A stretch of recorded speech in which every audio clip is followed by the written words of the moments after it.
Hindi naman bago sa ating lahat ang usapin hinggil sa mga binang. May tagilid na pag-uugali pagdating sa mga manugang nila o sa karelasyon ng kanilang anak na lalaki. Sa dami nga ng mga nakaranas ng hindi maganda sa kanilang binan, ang kwentong ito ang nagbigay talaga ng matinding kilabot at takot sa akin. Pero bago ang lahat, magandang araw po. Tawagin mo na lamang po ako sa pangalang Janelle. Ang kwentong ibabahagi ko sa inyo ngayon ay hango sa tunay na karanasan ng matalik kong kaibigan na itago na lamang natin sa pangalang Romina. Nang minsang makipisan sila ng kanyang asawa sa bahay ng kanyang binan, sa lugar ng Sarangani. Balik ikwento ko na lamang ito sa paraan na parabang ang kaibigan ko na mismong naglalad sa inyo. Nang sa ganon ay hindi kayo maguluhan. Dekada 90 nang mangyari ang mga kaganapang ito. Na mga panahong yon ay 1 taon pa lamang kaming nagsasama ng asawa kong si Abok sa inuupahan naming bahay. Pero 3 taon na kaming magkarelasyon. Sa loob ng 3 taon na ito ay ni isang beses hindi ko pa nakikita ang kanyang ina. Nagkakilala kasi kami sa syudad kung saan nagtatrabaho kaming dalawa sa isang malaking palengke. Madalas niya naman itong maikwento sa akin. Ayon pa sa kanya ay mabait ang kanyang ina at tiyak niyang mabilis kaming magkakasundo sa oras na magkita kaming dalawa. Sigurado din siya na magugustuhan ako nito. Sa kadahilanang wala itong anak na babae at kapwa parehong lalaki silang 3 na magkakapatid. Dahil panganay sa kanilang 3 si Abok, ay batid niyang ilang beses din na sinubukang magkaroon ng anak na babae ng kanyang ina. Dahil yun din naman ang kagustuhan ng kanilang ama. Hanggang sa naging 3 na nga sila at hindi pa rin naibibigay ang gusto nito. Kaya naman napagpasya ng mga ito na sumuko na lamang at baka mas lalo pang lumaki ang pamilya nila. Mahirap na kasi at sa liblib na probinsya pa sila noon nakatira. Nang umidad ng 10 taon ang asawa kong si Abok, naghiwalay ang mga magulang nito. Nakabuntis ng ibang babae ang kanyang ama at mas binanindigan nito ang nabuntis niya kesa sa kanilang pamilya. Wala nang nagawa at hindi na naghabol pa ang kanyang nanay. Pinagsumikapan na lamang nito na mairaos silang 3 magkakapatid at maibigyan ng maayos na buhay. Makaraan lang ang 1 taon ay bigla na lang dinapuan ng matinding sakit ang kanyang amang ng ibang bahay at agaran itong namatay. Nang mabalitaan nila yon ay ni isang butil ng luha ay walang nakita si Abok na tumulo mula sa mata ng kanyang nanay. Tila ba baliwala lamang dito ang pagkamatay ng dating asawa. Sa kabila ng hirap nila ay hindi yun iniinda ng kanyang ina. Mapakain at mapag-aral lang sila magkakapatid. Lahat ng trabaho, walang reklamong ipinapasok ng nanay niya. Magpapagapas ng palay, pagbubukid, pangunguha ng mga ligaw na gulay at prutas para mapagkakitaan ng pera. Kaya naman labis-labis ang paghanga at pagmamahal ni Abok sa kanyang inang itago na lamang natin sa pangalang Inang Rusing. Kahit na mag-isa lang kasi itong bumbuhay sa kanilang 3, ay napagtapos naman sila sa pag-aaral. Hanggang sa nakapagtrabaho sa syudad itong si Abok at doon na kami nagkakilala. Dahil may kalayuan ng probinsyang kinatitira nila mula sa syudad, na pinagtatrabuhan naming dalawa, hindi ko magawang makasama kay Abok sa tuwing magbabakasyon ito sa kanila.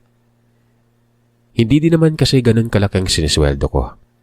At nagpapadala pa ako sa mga magulang kong nasa probinsya din. Ganun din naman siya. Siya ang sumusuporta sa kanyang ina at bunsong kapatid na lalaking si Manuel na nag-aaral pa noon. Sa tuwing inaaya naman ako ni Abok na sumama sa kanya at sinasabing sasagutin niyang lahat ng gastusin, hindi ko magawang tanggapin ang alok niya. Naiiya kasi ako na magpalibre kahit na magkarelasyon pa kaming dalawa. Sa hirap ba naman ang buhay noon at hindi ganon kadali kitain ng pera. Kaya naman pinapayuhan ko na lang siya na ilaan para sa kanyang inang perang ipanglilibre sa akin. Batid ko kasing malayo ang lugar nila at malaki-laki ang magagastos sa pamasahe pa lang. Idagdag pa mga pasalubong at pagkain sa daan. Naiintindihan din naman ni Abok ang nais kong iparating sa kanya. At hindi ito dala ng pag-iinarte ko kaya ayaw akong sumama sa pagbabakasyon niya ng libre. Nanghihinayang lang talaga ako sa perang gagastasin niya na pwede naman niyang maibigay sa kanyang ina. Dahil na din siguro sa pareho kaming lumaki sa hirap at pinapahalagan ko ang bawat salaping nahahawakan namin. Masinop na tao din talaga ako at mapagbigay sa mas nangangailangan. Ganun ako pinalaki ng mga magulang ko noon. Simula pa lamang ng relasyon naming dalawa ni Abok ay masasabi kong maayos at maganda naman ang lahat. May konting tampuan at hindi pagkakaunawaan pero agad naman namin yung nasusolusyonan. Dala na rin ang pagmamahalan namin sa isa't isa. At nasa punto pa ako ng buhay ko na hindi ko kayang mawala ang lalaking pinakamamahal ko. Kaya naman handa akong intindihin at suungin ng lahat nun. Wala din naman akong problema sa pag-uugali niya. Mabait, masipag at mapagkumabang tao.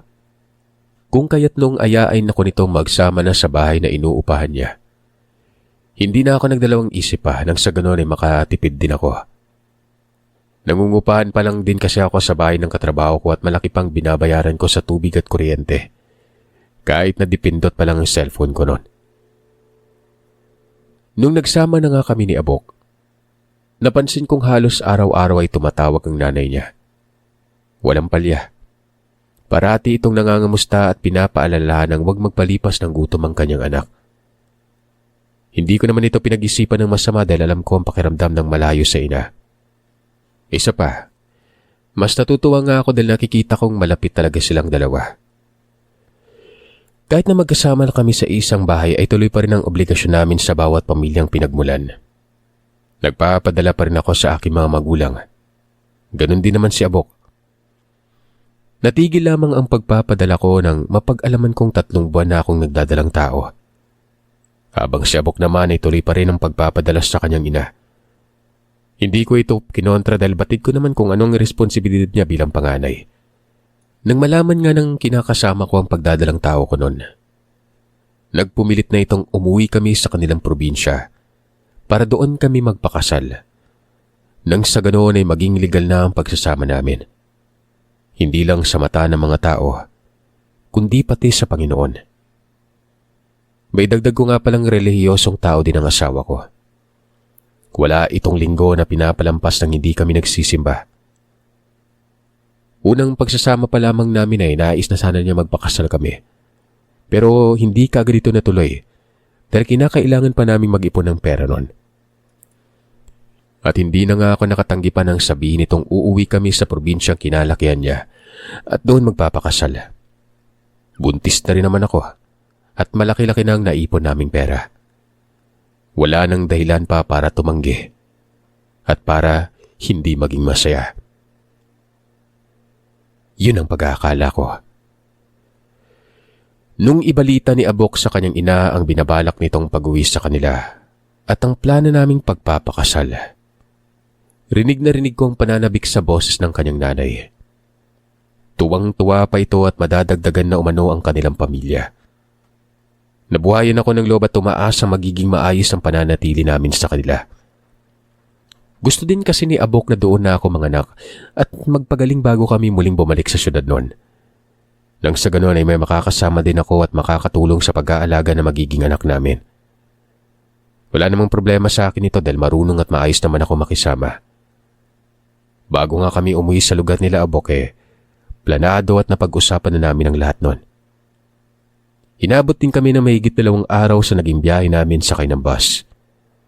Sa layo nun pakiwari ko, magkakapaltos ng puwet ko sa kakaupo. Hindi ko naman magawang magreklamo dahil una pa lang alam ko na talagang malayo ang pupunta namin. Isa pa, baka sa mukha ni Abok ang pagkasabik nito makauwi sa kanila. Panay pang kwento niya ng kung ano-ano patungkol sa lugar na kinalakihan niya at kung anong ugali meron ng kanyang ina. Sa mga kwento nga niyang yun ay hindi ko nakitaan ang hindi magandang nanay niya. Naisip ko pa noon na siguro napakaswerte ko dahil sa kwento pa lang. Mabait at mabuting taon talaga magkikimbinan ko. Hindi ko na nga din maiwasang masabik na makita at makilala ito ng lubusan. Nang tuluyan na nga naming narating ang destinasyon namin ay sinalubong agad kami ng kanyang ina sa kanto pa lamang ng baryong kinatitira nila. Kasama nito ang bunsong kapatid ni Abok na si Manuel. Pero hindi pa man ito nakakalapit sa amin. Nasipat ko ang isang babaeng sa tingin ko ay nasa edad 40 anyos pa lamang. Galit na galit itong tinatawag ang pangalan ng ina ni Abok. Habang hila-hila ang isang binatilyong nagbigay talaga ng matinding kilabot sa akin na makita kong itsura. Halos malata na ang buong katawan ng binatilyong yon. Dahil sa dami ng galis at sugat. May bukol-bukol pa ang ulo nito na naglalabas ng napakabahong amoy nana. Dahilan para magkapoknat ang buhok nito at halos kalboy na lang. Hindi pa man makakalapit ang mag-ina sa amin ay humalo na sa hangin ng mabahong samyo na tiyak kong nagmumula sa binatilyong kasama ng babae. Ultimong yung mukha nito ay may mga nagnanaknak na sugat Ang mas nagpanindig pa ng mga balahibo ko. Nang makalapit sila, nakita kong tila ba may kung anong gumagalaw-galaw sa loob ng sugat ng binatilyong yon. Hoy Rosing, hayop kang mambabarang ka. Bawiin mo ang sakit na binigay mo sa anak ko. Kung hindi magkakamatayan tayo dito. Sabi ng ginang at itinaas pa ang isang kamay na may hawak na itak. Nagkagulo na nga ang iba pang mga taong nasa paligid. At dahil sa pagwawala ng ginang at akmang pagsugod nito sa ina ni Abok, mabuti na lang at nakasunod dito ng isang lalaki na sa tingin ko ay asawa ng babaeng yon. Nay, anong nangyari? Tanong ni Abok at patakbong lumapit sa kanyang ina. Hindi ko alam anak, nababaliw na naman yung babaeng yan. Sabi ni Inang Rosing. Anong sabi mo? Animal ka. Ikaw yung huling nakasagutan ng anak ko bago ito dapuan ng sakit ha. Mambabarang ka talaga. Tanggalin mo yung sakit ng anak ko. Sigaw muli ng ginang habang inaawat siya ng lalaking kasama niya. Nakita kong halos namimilipit na sa sakit ang binatilyong kasama din ito. Bakas sa mukha ng lalaking nahihirapan at nasasaktan talaga siya dahil sa kung anong nasa katawan niya. Magunos dili po kayo. Kung may problema po kayo, pag-usapan natin ng maayos. Hindi yung idadaan sa init ng ulo. Hindi yung makakatulong yan. Awat ni Abok sa babaeng kating-kati na tagain si Inang Rosing. Nang pumagitna ng asawa ko ay saka naman ang pagyayaw-yaw ng kanyang ina. Mas galit pa ito kaysa sa babaeng sumugod sa kanya. Hinahamon pa niyang babae na subukan siyang tagain at makikita umano ng ginang ang hinahanap nito. Pati ito umano, idadamay niya sa pambabarang kung totoo ngang nambabarang siya. Nagkaroon na nga ng matinding komosyon dahil sa pagsasagutan ng dalawa. Imbis sa bahay ng ina ni Abok ang tuloy namin ay dumiretso kami sa bahay ng kapitan nila at doon nakipag-areglo. Pero hindi yun naging madali dahil pinagpipilitan talaga ng ginang na binarang ni Inang Rosing ang anak niya Habang si Inang Rosing naman patay mali siya lang. At sinasabing kung totoong barangan man siya ay bakit ang binata pa ang titirahin niya. Hanya pa'y uunahin niyang barangin ng ginang dahil sa pagkawalang galang nito sa matatanda at sinungaling. Dahil wala namang sapat na ebidensyang naipakita ang ginang para magpatunay na mambabarang nga si Inang Rosing, ay hindi pinanigan ng kapitan ng ginang. Pinagsabihan itong pwede siyang makulong sa ginawa niyang pagsugod ng may dalang itak nun. Pinayuhan din ito ng kapitan na huwag basta-basta magpapaniwala sa mga barang o kulam. Dahil hindi naman totoo umano yon. At ipatingin na lamang sa doktor ang anak nitong binatilyo. Labag man sa loob ng ginang ang mga sinabi ng kapitan. Wala na siyang nagawa nang walang pumanig sa kanya. Padabog na lamang nitong nilisan ng kinaroroonan kasama ang anak niya. Maging ang kanyang asawa kasi ay hindi din naniniwalang nabarang ang kanilang anak noon. Tingnan mo nga naman, siya itong may magasmang na pag-uugali tapos ako pa yung gagawing mali. Sabi ni Inang Rosing. Hayaan mo na, Nay. Wala namang katotohanan yung mga paratang niya sa'yo. Pagpapakalma ni Abok sa kanyang ina at nagpa siya nang umalis na din sa bahay ng kapitan. Matapos ang tagpong ito ay saka palang nabaling sa amin ang atensyon ni Inang Rosing. Nang makabalik kami kung saan namin naiwan ang mga dala naming gamit, saka ko pa lamang din ito binati.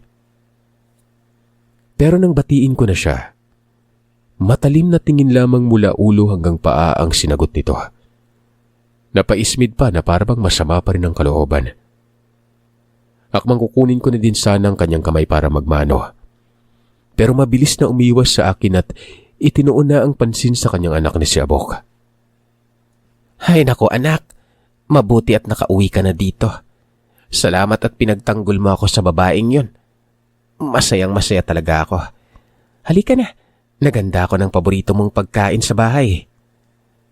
Baling ni Inang Rosing sa kanyang anak na abala sa pagkuha ng mga bag na dala namin. Masaya din akong nakauwi ulit dito, Nay. Nay, si Romina po, ang magiging asawa ko. Sambit ni Abok at ipinakilala ko sa kanyang ina.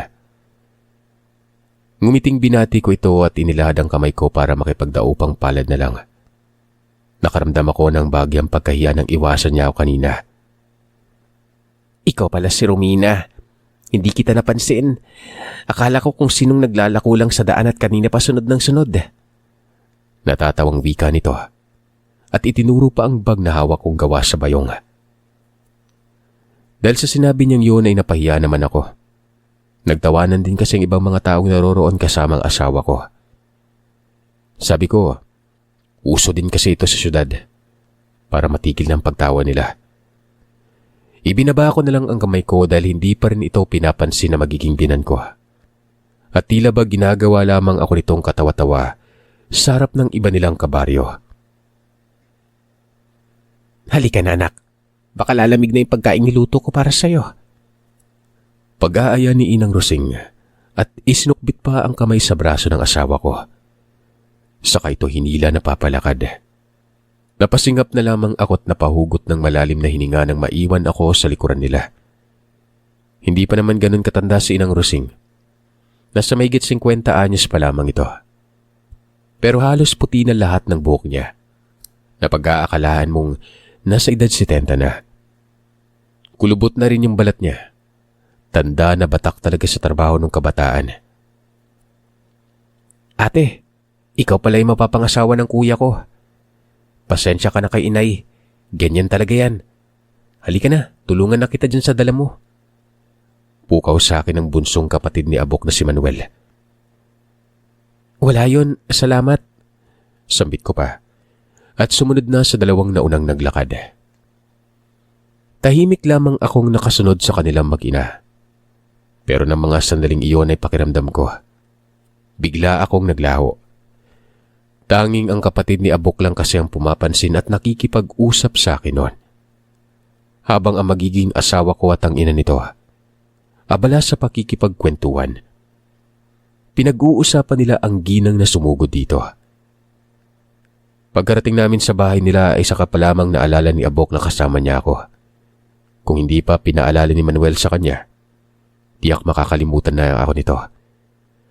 Humingi siya ng tawad at namiss lang talaga niya ang kanyang nanay. Kahit na nakaramdam ako ng bagyang tampo, hindi ko na lang ito pinalaki pa. Panay kasi ang kwentuhan at kamustahan nila. Batid ko namang namiss talaga nilang isa't isa dahil ilang taon ding hindi nakauwi si Abok.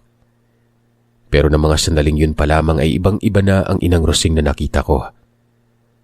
Kung noon ay magiliw ko itong nakakausap at nakikipagkamustahan sa akin sa telepono.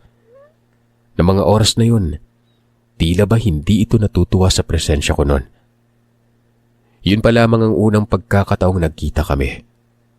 Kaya hindi ko na lang muna pinag-isipan na masama ang inasta niya.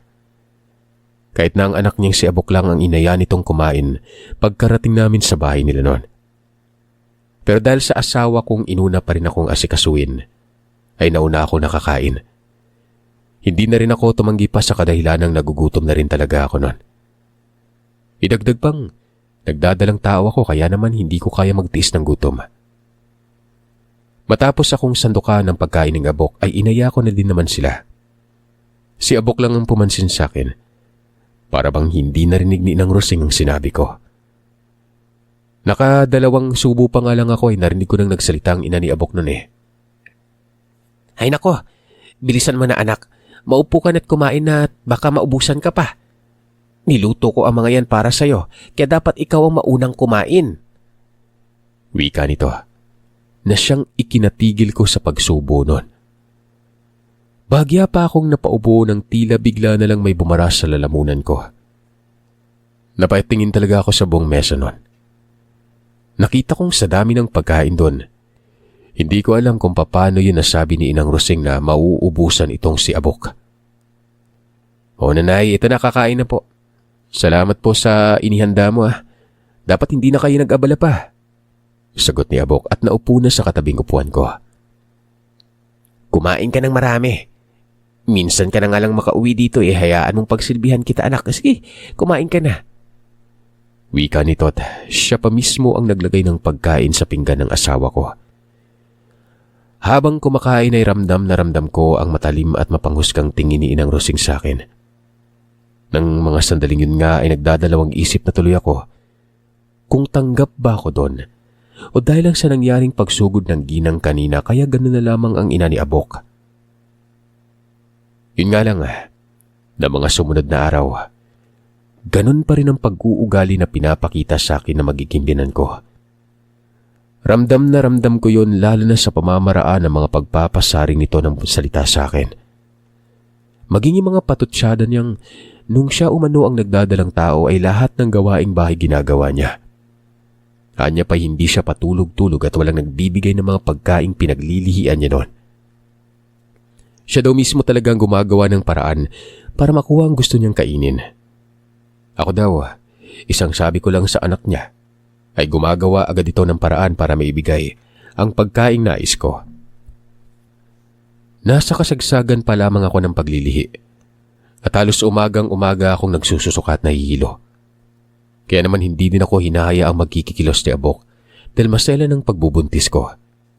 Kaya nga rin ako natigil sa pagtatrabaho kahit matit pa lang ang tiyan ko noon. Magpaganon pa man ay hindi naman ako katulad ng iba na wala talagang ginagawa. Pinipilit ko pa rin kumilos at tumulong sa mga gawaing bahay. Sa kabila nun, kung ano-anong salita pa rin ang naririnig ko. Pero dahil magiging binan ko na nga ito, kahit nakakarinig ako ng hindi magagandang salita, pilit kong ipinagsasawalang bahala ang mga yon. Isa pa sa ipinagtataka ko, tuwing sasapit ng dapit hapon, bigla na lang sumasama ang pakiramdam ko. Nagkakaroon na rin ako ng mga pantal-pantal sa katawan na inakala kong dala lang sa tubig nila. Di bomba pa kasi ang tubig nila na ipinagliligo namin. Hindi tulad ng sa syudad. Pansin na pansin ko yun dahil mas malaki pa sa kagat ng lamok ang naiiwang pantal sa balat ko. Tuwing madaling araw din, nangangati ang katawan ko at nagigising na lamang akong may mga pantal na. Pagsapit ng umaga ay humuhupa din naman at nawawala ang pula-pulang pantal sa katawan ko noon. Kaya hindi ko yun pinag-isipan ng iba dahil baka nanibago lang talaga ako sa lugar. Hindi ko naman magawang magtanong ulit kay Inang Rosing dahil minsan na akong nagtanong sa kanya at sinabihan lang ako na maarte. Hindi umano angkop ang balat ko para sa akin dahil mahirap lang ako. Samantalang ang balat ko ay pangmayaman at mabilis magkapantal. Ayos ka lang ba, mahal? Bakit parang ang lalim ng iniisip mo? Hayaan mo, aasikasuhin ko agad ang mga kailangan natin para mapadali ang pagpapakasal natin. Tanong niya at paliwanag sa akin ni Abok nang nasa loob na kami ng silid-tulugan. Bato na pala yung bahay nila. May kalakihan na yon. May kanya-kanyang silid na sila Abok na tinutulugan tuwing magbabakasyon sila. Naipagawa na kasi ito ni Abok at ng kapatid niyang si Ben na sumunod sa kanya noon. Nagtatrabaho din ito sa syudad. Hindi na din naman ganun kaliblib ang baryong kinatitira nila pero layo-layo pa rin ang kabayan at napakatahimik talaga. Hindi mo ba napapansin yung inaasal ng iyong ina sa akin? Tanong ko sa lalaking mapapangasawa ko. Nababahala na kasi ako at baka hindi ko na makayanan ng mga patutsyada ng kanyang ina. Anong ibig mong sabihin? Nagtatakang balik tanong niya. Napabagsak na lamang ang balikat ko na makita kong walang ka-idea ang pagmumukha niya. Sabi ko di bali na. Baka pagod lang ako. Magpapahinga na ako. Sabay ayos ng kumot at nakahiga. Sa isip-isip ko noon ay paano niya nga ba malalaman samantalang nagpaparinig lang ang kanyang ina kapag wala siya sa harap namin. Kinabukasan, maaga akong nagising. Naisip kong ipagluto na ng umagahan si Abok nang sa ganon, pagising niya ay kakain na lamang siya. Maaga din kasi itong aalis para asikasuhin ng kailangang papel sa pagpapakasal namin. Inakala kong tulog pa rin si Inang Rosing. Kakaliwanag pa lang kasi at dahil nga nasa probinsya kami, malamig pa ang paligid at masarap pang matulog. Habang nagluluto ako ng agahan, nakita kong ubos ng asin at bawang. Saglit pa akong naghanap sa buong kusina pero wala akong nakita. Kaya naman napagpasyan ko na lamang na lumabas para bumili. Naalala ko din namang may malapit ng tindahan sa bahay. Nadaanan namin ito kahapon lang kaya siguradong hindi ako maliligaw. Pagkalabas ko ng bahay ay nakita kong nasa bakuran na si Inang Rosing. May hawak-hawak na itong walis tingting na halatang nagwalis siya. Pero ng mga sandaling yun ay may kausap itong isang ginang. Hindi pa man ako nakakalapit sa kanila, ay rinig ko ng pinag-uusapan ng dalawa nun. Nakauwi na pala ang anak mo, nakumare ha. Buntis na pala yung mapapangasawa. Nakakatuwa iyan at magkakaroon ka na ng apo. Sabi ng ginang nakausap ni Inang Rosing. Ay nako, anong nakakatuwa din Mare? Hindi ako sabik sa apo no. Isa pa'y walang dahilan para masabik at matuwa ako sa magiging apo ko sa buntis na yon. Hindi pa naman sila kasal at sana nga'y hindi matuloy. Sambit ni Inang Rosing. At bakit namang hindi Mare? Nakakatuwa kaya kapag may bata sa bahay, lalo na't parati ka lang mag-isa dyan sa bahay mo. Hindi bali ng parati ako mag-isa, kesa naman may maingay at magulo sa bahay. Nang marinig ko ang pinag-uusapan ng dalawa, tila ba may tinik na tumusok sa dibdib ko noon. Pakiramdam ko ay hindi ako makahinga at unti-unting binabalot ng sama ng loob ang dibdib ko. Pero sa kabila noon ay pilit ko pa rin ikinalmang sarili at nagkunwaring wala akong narinig.